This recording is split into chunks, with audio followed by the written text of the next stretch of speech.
Oy, Chief Torre, tingnan nyo yung driver umiinom ng alak. Tara, puntahan natin. Abay, kalokong kubag na to. Sige, puntahan natin.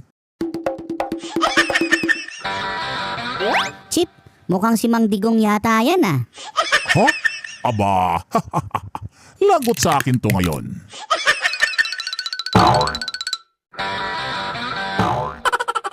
Sir, umiinom ho ba kayo ng alak? Oo, iho. Kaninang umaga pa? Maari ko ho bang makita ang inyong lisensya? Wala akong lisensya.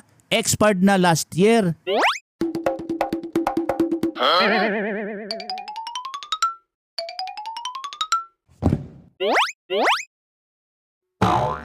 Sir, maari niyo ho ba itong hipan? Ano yan, babe? Teka, subukan ko.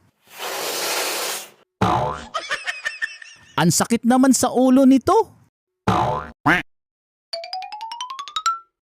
Chief, positive sa alak. Sir, inaaresto ko ho kayo. Sumama ho kayo sa akin sa presinto. Saan tayo pupunta? Sa kumpare ko? Fajardo, ikaw na ang magmaneho ng patrol car natin sa presinto at susunod na lang ako. At ako na ang magdadrive nitong sasakyan ni Digong.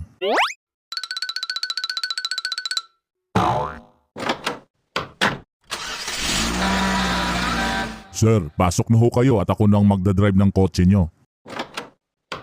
Teka, antayin niyo muna ang driver ko at parating na yon. Tara na ho, Tatay Diggs. Andito na ho ako. Teka, ibig niyo mong sabihin, hindi ho kayo ang nagdadrive ng sasakyan? Sa kondisyon kong ito, hindi na ako makakapag-drive ng sasakyan. At saka, may edad na ako. Ganun ho ba? Pwede ho ba akong makisakay hanggang bayan lang? Ay nako, Chip. Hindi pwede. Hindi ako sanay na may katabi sa loob ng sasakyan. Tumabi ka dyan at aalis na kami.